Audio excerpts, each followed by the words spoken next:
Yun yung katibayan na integrated pest management na gamit natin.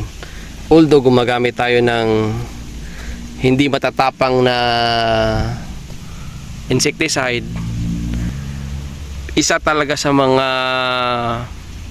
technique na ginamit namin para maging maganda at mabulalas yung pechay namin is yung integrated pest management, mga ka-agri. May ano na kan eh. Pwede na ni.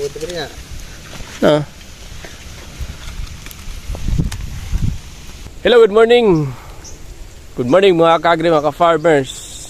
So for today's vlog, so nung unang-una vlog natin is paano alagaan yung pechay, paano mag-fertilizer. So papakita ko sa inyo mga ka-agri ngayon is kung yung the way kami mag-harvest mga ka-agri ng tanim pechay namin. So ayun, nasa likod sila, nag-harvest sila ngayon mga ka-agri, mga ka-farmers, na ating selection for harvest mga ka-agri, kasi meron siyang malalaki at meron ding maliliit. So nung nung nasubok na talaga namin mga hanggang 4 o 5 beses kami mag-harvest ng pechay mga ka-agri.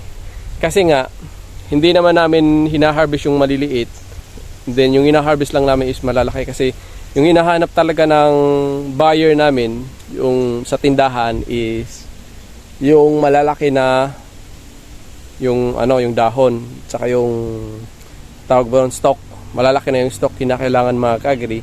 And then mas advantage din sa atin mga ka-agri, mga farmers, kasi nga mabigat yung timbang, kasi malaki, matured na rin siya na. Ang problema lang dito mga ka-agri, pag inatake ng mga insekto, patay tayo dyan mga ka-agri. So ang ginawa namin, siguro next episode, next vlog na rin natin yung kung paano namin talaga kinontrol yung mga insekto na umaatake sa pechay, lalong-lalo na yung flea beetle at yung diamond backmoth mga ka-agri. Napaka-damaging talaga yung insekto na yung mga ka-agri. Pag napabayaan mo yung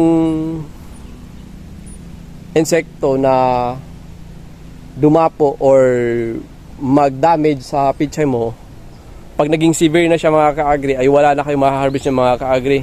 Kahit balik tayo mga ka-agri, walang talaga. Baga araruhin mo na lang yan, tanim na ulit, leave 1 month, then tanim ulit mga ka-agri. Sa amin is so far is na-control naman namin, although meron siyang mga kunting damage mga ka-agri, pero na-overcome din namin mga ka-agri, kasi nga gumamit kami ng integrated pest management talaga. Aside sa nag-spray kami ng mga insecticide, bioinsecticide, so gumamit din kami ng integrated pest management mga ka-agri, kaya maganda at mabulalas yung pechay namin mga ka-agri. So ito mga ka-agri, yun hanggang dyan yan mga ka-agri, medyo malalaki din yan. Meron pa din tayo doon, naka-harvest na tayo ng ilang beses mga ka-agri. So dito is selection for harvest yung gagawin natin. So yan, meron pang maliit, meron pang malalaki. So yung gagawin is mag-harvest ng mga malalaking pechay, and then to be follow na rin yung mga maliliit.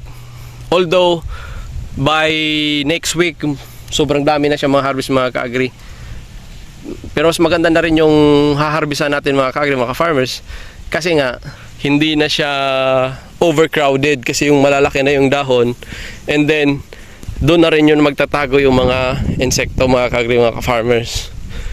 Ayun. So dito hindi natin tataniman din to mga ka-agri, kasi marami pa tayong punladon mga ka-agri, mga farmers. So dito din tayo magtatanim. By next week papararo natin. So dito, kung nagtataka kayo mga ka-agri, mga farmers, maliliit, malalaking maliliit, merong pwede nang harvestin, pero meron ding hindi pa. Ang problema kasi dito mga ka-agri, medyo maliit din yung punlaan natin, yung pagtanim natin mga ka-agri, medyo maliit.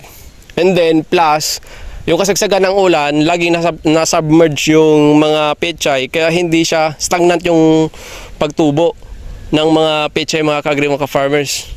Kasi nga lagi na submerge, and then yung doon sa area na yon medyo mataas siya, so malalaki. So dito, maliliit kasi na-submerge. Pero so far, mga ka-agri, mga ka-farmers, is naka-recover na siya at maganda na rin yung mga dahon. Mabulalas yung dahon. So, walang problema yan, mga ka-agri, mga ka-farmers. So yun.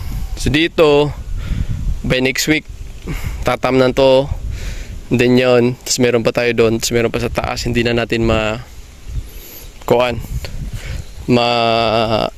ya pa Karisa. Gamay pa? Pwede na.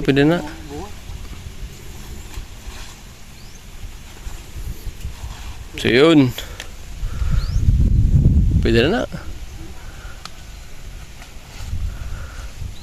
So ito yung technique natin, mga ka-agri, mga ka-farmers. Hayaan na natin siyang masanbat sa araw para yung pechay kasi is malutong yung dahon, nasisira. Kaya sanbat namin, tapos pag hindi na siya malutong, mga ka-agri, mga ka-farmers, doon na namin ilalagay sa sako, and then yun, i-repack namin dun sa bahay, tapos deliver. Gamay pa deliver na, mga ka-agri, mga ka-farmers. Tingnan nyo, mga ka-agri, mga ka-farmers. Ayun, no? So yun yung katibayan na integrated pest management na gamit natin. Although gumagamit tayo ng hindi matatapang na insecticide, pero isa talaga sa mga technique na ginamit namin para maging maganda at mabulalas yung pechay namin is yung integrated pest management, mga ka-agri. Yun talaga yung pinaka key namin kung bakit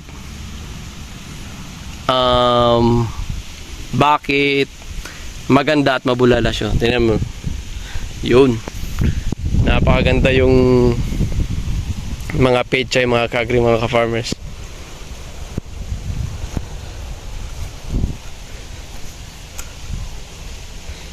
Ka-report. Maingani na. Kuha ka na ni. Humana na ni mo dali. Kanina mga. Nakuha na niya. Langanin mang. Gagmay ko magkano pa naman. Gagkoy sa daw. Pero gagmay pa naman. Maingani na ka ni. Pwede na ni. Pwede na. Ah.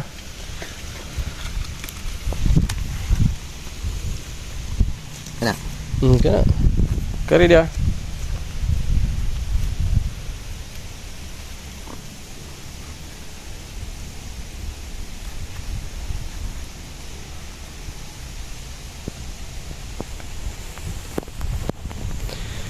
So yun, mga ka-agri, mga farmers. Yun. Hanggang dito na lang tayo. Please do follow, please do subscribe our channel, JTV Agricultura, mga ka-farming. Happy farming, mga ka-agri.